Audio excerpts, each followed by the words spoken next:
बिस्मिल्लाहिर्रहमानिर्रहीम अस्सलाम वालेकुम। पिछले टॉपिक में स्टूडेंट्स हमने एसिड और बेसिस की प्रॉपर्टीज को डिस्कस किया था। एसिड और बेसिस के हवाले से बहुत सारे साइंटिस्ट ने अपने अपने कॉन्सेप्ट दिए थे। यहाँ हम कुछ साइंटिस्ट को डिस्कस करेंगे। आज जो हम लोग पढ़ने लगे हैं वो है हमारे पास कि आर्हेनियस ने एसिड और बेसिस के बारे में क्या कॉन्सेप्ट दिया है, कि आर्हेनियस का एसिड और बेसिस के हवाले से क्या नजरिया है। स्वांटे आर्हेनियस जो कि हमारे पास एक स्वीडिश केमिस्ट था, उसने हमारे पास एसिड और बेस का नजरिया पेश किया, लेकिन ये किस बुनियाद पर किया कि एसिड और बेस का जो बिहेवियर है वो वाटर में किस तरह का होता है। स्टूडेंट आर्हेनियस के मुताबिक हमारे पास एसिड वो चीज होगी जो कि पानी में हल होकर या तो हाइड्रोक्सियम आयन दे या प्रोटॉन दे। प्रोटॉन का क्या मतलब होता है, फॉर एग्जाम्पल के तौर पर ये हाइड्रोजन है। अब आपको पता है कि हाइड्रोजन के आखिरी शेल में एक इलेक्ट्रॉन होता है और एक प्रोटॉन होता है। अगर हमारे पास ये इलेक्ट्रॉन जो है एक इलेक्ट्रॉन किसी को दे देता है, फॉर एग्जाम्पल के तौर पर क्लोरीन को दे देता है, तो अब इसके पास सिर्फ प्रोटॉन रह गया है क्योंकि इसने इलेक्ट्रॉन जो है वो डोनेट कर दिया है। तो अब हमारे पास इसके पास कोई इलेक्ट्रॉन नहीं बचा, तो इसलिए अब हम लोग हाइड्रोजन को क्या कहेंगे कि ये प्रोटॉन है। तो आर्हेनियस के मुताबिक हमारे पास एसिड वो सब्सटेंसेस होते हैं जो कि पानी में हल होकर या तो हाइड्रोक्सियम आयन दें या फिर हमारे पास हाइड्रोजन आयन यानी प्रोटॉन दें। स्टूडेंट ये हमारे पास एग्जांपल है एसिड की। अब आप देख रहे हैं कि इसमें हमारे पास ये हाइड्रोजन क्लोराइड है और ये जो मीडियम है वो हमारे पास क्या है, वाटर है। अब आपको पता है कि हमारे पास जो HCl है, HCl में से जो हमारे पास ये जो प्रोटॉन है, हाइड्रोजन जो है वो किसके साथ जाके अटैच होगा, इस H2O के साथ। अब H यहाँ पर 2 मरतबा है तो ये कितनी मरतबा हो जाएगा, H3 बन जाएगा और ये हमारे पास हाइड्रोक्सियम आयन बन जाएगा। जबकि जबकि जो क्लोरीन होता है ये हमेशा हमारे पास इलेक्ट्रॉन एक्सेप्ट करता है, इसलिए इसके ऊपर नेगेटिव चार्ज आ जाता है। तो आप देख रहे हैं कि ये जो HCl है ये हमारे पास क्या है, एसिड है, क्योंकि इसने वाटर में डिजोल्व होकर हमें क्या दिया है, हाइड्रोक्सियम आयन। तो आर्हेनियस के मुताबिक ये हमारे पास क्या है, एसिड है। इस तरह हम लोग बेस के बारे में डिस्कस कर लेते हैं। बेस हमारे पास क्या होती है, अकॉर्डिंग टू आर्हेनियस बेस हमारे पास वो सब्सटेंसेस होते हैं जो कि पानी में हल होकर हाइड्रोक्सिल आयन दे, यानी ये जो OH नेगेटिव आयन है जिसको हम लोग हाइड्रोक्सिल आयन कहते हैं, अगर वो दे तो वो जो सब्सटेंस होगा वो हमारे पास बेस होगा। अब बेस के एग्जांपल देख लेते हैं। स्टूडेंट यहाँ देखें ये हमारे पास NaOH है। जैसे ही हम लोग NaOH को पानी में डिजोल्व करते हैं तो जो हमारे पास सोडियम है उसके ऊपर पॉजिटिव चार्ज आ जाता है, जबकि आपको पता है कि जो OH है उसके ऊपर कौन सा चार्ज है, नेगेटिव चार्ज है। अब आपने खुद कहा है कि जो ऐसा सब्सटेंस जो हमारे पास पानी में डिजोल्व होकर हाइड्रोक्सिल आयन दे, OH नेगेटिव आयन दे, तो वो आर्हेनियस के मुताबिक क्या होगा, बेस होगा। इसका मतलब है कि आर्हेनियस के मुताबिक ये जो NaOH है ये हमारे पास क्या है, बेस है। आर्हेनियस का जो कॉन्सेप्ट है ना उसमें मीडियम का होना जरूरी है, और वो मीडियम कौन है, वाटर है। यानी हमारे पास एसिड और बेस का जो बिहेवियर होगा वाटर के अंदर उसके मुताबिक हम उसकी तारीफ करेंगे एसिड और बेस की। स्टूडेंट कोई भी सब्सटेंस होगा और हमने पता करना है कि वो एसिड है या बेस है, तो ये डिपेंड करेगा कि उसका वाटर में बिहेवियर कैसा है। उस बिहेवियर के मुताबिक हम डिसाइड कर सकेंगे कि वो एसिड है या बेस है। Water has an essential role in play in Arrhenius concept of acid and bases. Whenever an acid or base dissociate in water, its molecule participate in reaction by surrounding the resultant proton and hydroxyl ion. जब भी आप acid या base को पानी में हल करते हैं तो जो उसके मॉलिक्यूल्स होते हैं वो रिएक्शन में पार्टिसिपेट करते हैं और रिजल्ट में हमारे पास प्रोटॉन आता है और हाइड्रोक्सिल आयन आता है। Since proton is very small in size and its charge density is very high, it's form a strong bond with the lone pair of water molecule to give a hydroxynium ion. Student, क्योंकि ये जो proton होता है इसका जो size होता है वो बहुत स्मॉल होता है, इसलिए ये जो वाटर के ऊपर जो हमारे पास 2 लोन पेयर होते हैं ये उसके साथ जाके स्ट्रॉन्ग बॉन्ड बनाता है और हमारे पास क्या बना देता है, हाइड्रोक्सियम आयन। ये लोन पेयर कैसे आते हैं, आपको पता है कि हमारे पास वाटर में एक ऑक्सीजन होता है और 2 हाइड्रोजन होते हैं। आपको पता है कि ऑक्सीजन के पास 6 इलेक्ट्रॉन होते हैं, यानी इस तरीके से अगर हम यहाँ से 6 इलेक्ट्रॉन होते हैं। अब आपको पता है कि हाइड्रोजन के पास भी एक एक इलेक्ट्रॉन होता है। तो ये हमारे पास क्या करते हैं, एक एक इलेक्ट्रॉन जो है वो हाइड्रोजन के साथ बॉन्ड बना लेता है। इस तरह ये हाइड्रोजन का एक इलेक्ट्रॉन जो है वो ऑक्सीजन के एक इलेक्ट्रॉन के साथ बॉन्ड बना लेता है। अब आप देख रहे हैं कि यहाँ 2 लोन पेयर रह जाते हैं। तो जैसे ही हमारे पास ये जो स्मॉल है, ये स्मॉल साइज है ना, प्रोटॉन, तो ये जो है ये हमारे पास इनमें से किसी एक लोन पेयर के साथ स्ट्रॉन्ग बॉन्ड बना लेता है। और जाहिर बात है 2 H पहले से खड़े हैं और ये तीसरा H है, जिसके नतीजे में हमारे पास ये हाइड्रोक्सिनियामाइन बन जाएगा H3O पॉजिटिव।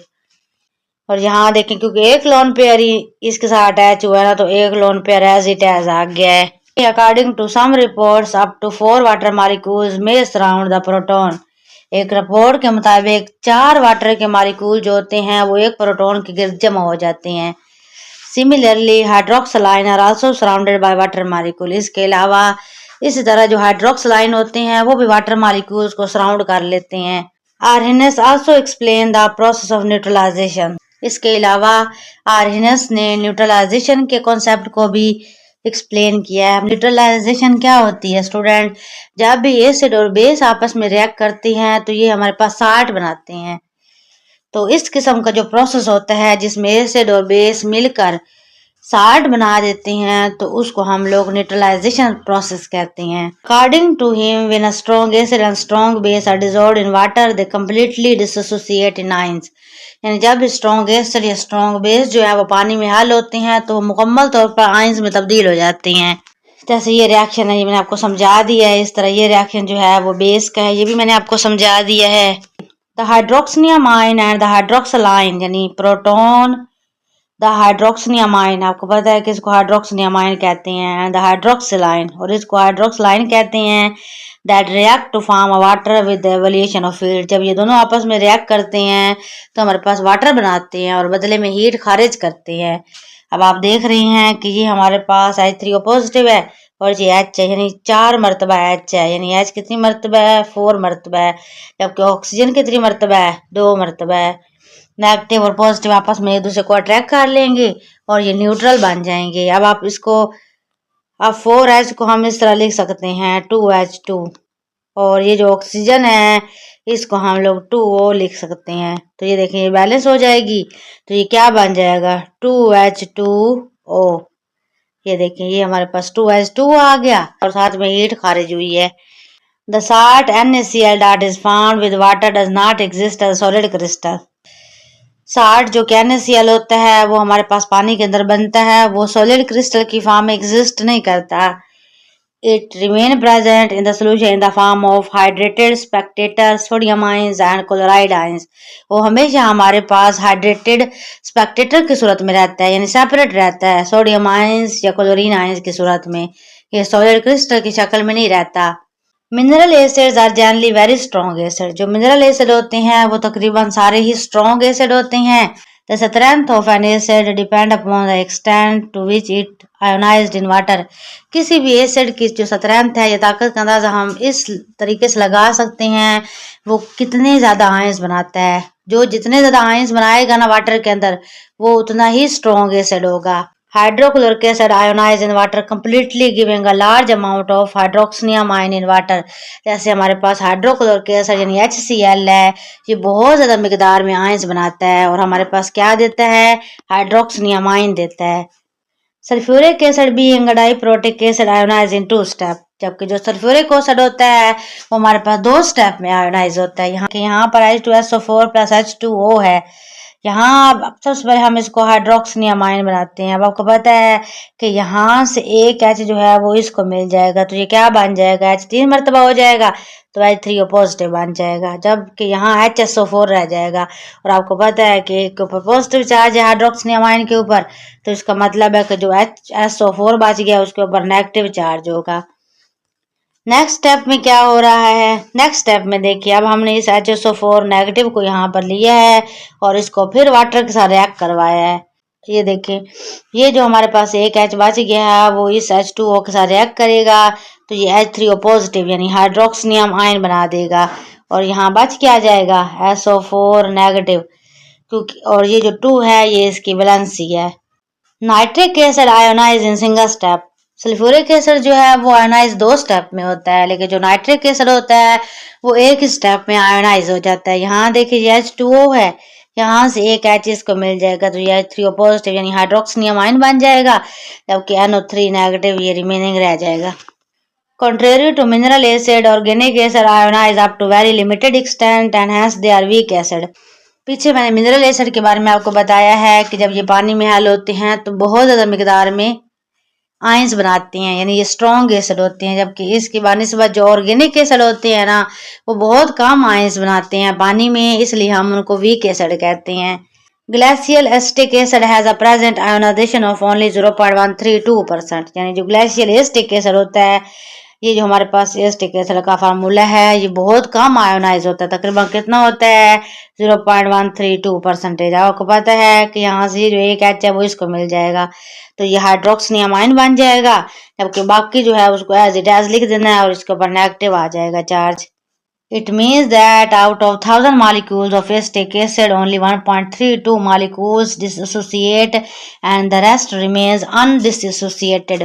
इसका मतलब है कि अगर हमारे पास एसिटिक एसिड के 1000 मॉलिक्यूल्स हैं तो उसमें से जस्ट यानी सिर्फ 1.3 मॉलिक्यूल जो हैं वो पानी में हल होकर उन्हें आयंस बनाए हैं, बाकी सारे जो हैं वो पानी में हल नहीं हुए। Similarly, the present ionization of formic acid having concentration 1.50 m is 1.06%, जबकि इस तरह अगर हम लोग फॉर्मिक एसिड की बात करते हैं तो उसकी कितनी परसेंटेज है आयोनाइजेशन की, 1.06% है, which means 987 molecules out of 1000 remains undissociated, यानी 1000 molecules में से तकरीबन 89 molecules जो होते हैं वो पानी में आयंस नहीं बनाते।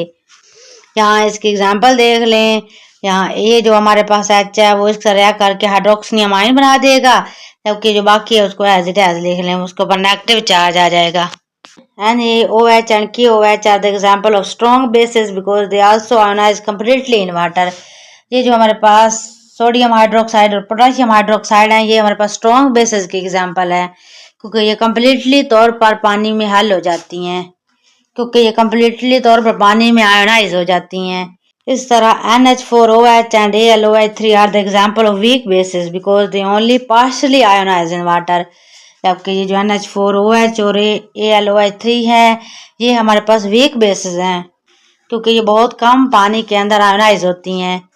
यहाँ देखें ये NH4OH है, यहाँ से NH4 को अलग कर लें तो ये पॉजिटिव बन जाएगा, जबकि OH अलग हो जाएगा यानी हाइड्रोक्सिल आयन बना देगा, जो कि हमें बता रहा है कि ये जो सब्सटेंस है वो क्या है, बेस है। स्टूडेंट, मुझे उम्मीद है आपको ये वीडियो पसंद आई होगी। प्लीज़ लाइक करें, शेयर करें, सब्सक्राइब करें। थैंक्स।